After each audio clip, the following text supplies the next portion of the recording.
Your mom has to put her hand up. How many of you have seen or have been the person who texts and drives? Texting and driving is a dangerous thing, and it should not be taken lightly. Most of the people who text and drive are younger, and many of them are actually about the same age as most of us.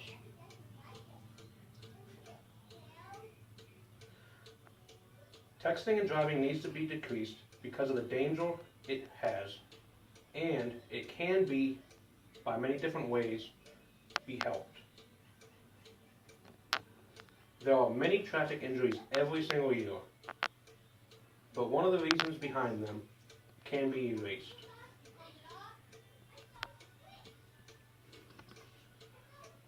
Texting and driving needs to be resolved. About 421,000 people are injured every year in a traffic accident that involves a driver that was distracted. And this is according to icebike.org. Out of those, about 330,000 of them that are caused by texting lead to severe injuries. An interesting fact is that you're actually 6 times more likely to get in an accident from texting than you are from being intoxicated. And there's actually 1 of 4 accidents are caused by texting.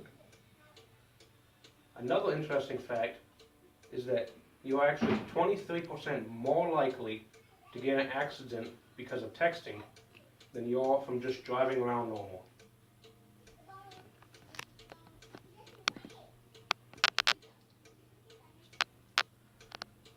There are a few reasons for which people text and drive.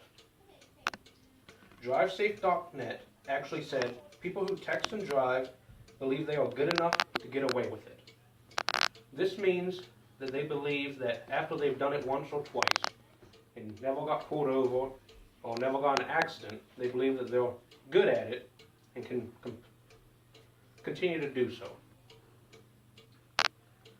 Another reason is that people rely on their phones a lot more than they used to. There's GPSs on phones now, so if you don't know where to go, you're able to just get it out and type in the location that you want to go to, and it tells you how to get there. And a lot of people do this while they're driving. Another reason for texting and driving is pressure.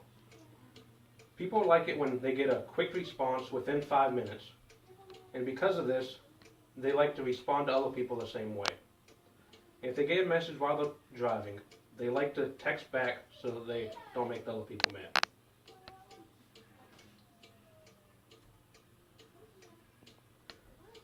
Even with these stats and reasons for texting and driving, it can be helped.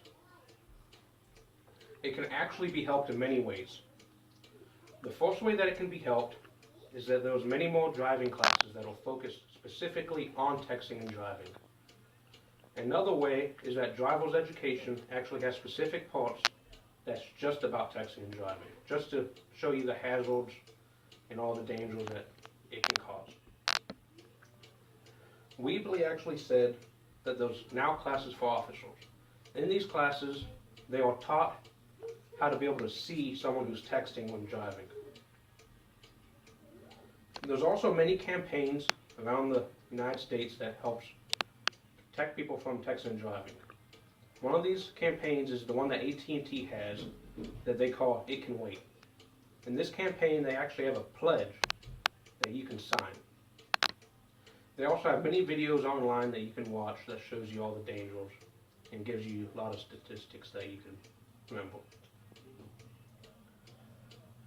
Something else that can happen if you get a ticket or an accident because of texting and driving is that your insurance rate will increase.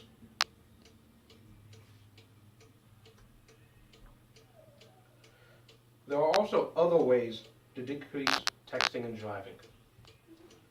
One way is that in some new calls, there's actually a program that it has that it actually reads text messages when you receive them.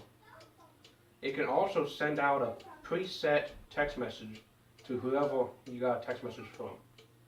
And all this happens just from your voice, just from telling the call to do so. There's also many new apps. In these new apps, it actually deactivates the ability to receive text messages or emails. And you can also set up alerts, like parental alerts, so that you can get notified if you have any incoming or outgoing text.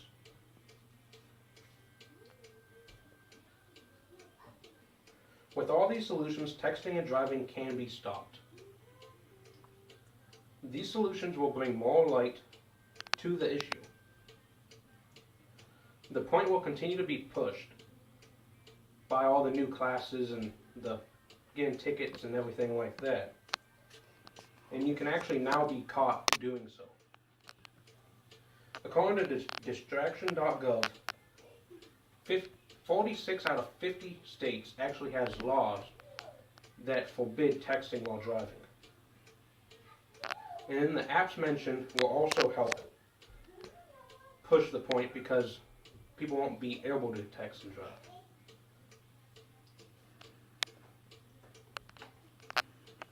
There is also some possible punishments, and these include having to pay the tickets and any other fines for instances that involve texting and driving. But one of the biggest punishments that there is having an injury. And there's a lot of different possible injuries that you can receive from beginning an accident from texting and driving. And now to my conclusion. I hope I have convinced you to not text and drive because of the dangers that it can cause. My final question is do you want to be the 1 out of 4 people who gets in an accident because of texting and driving? Thank you.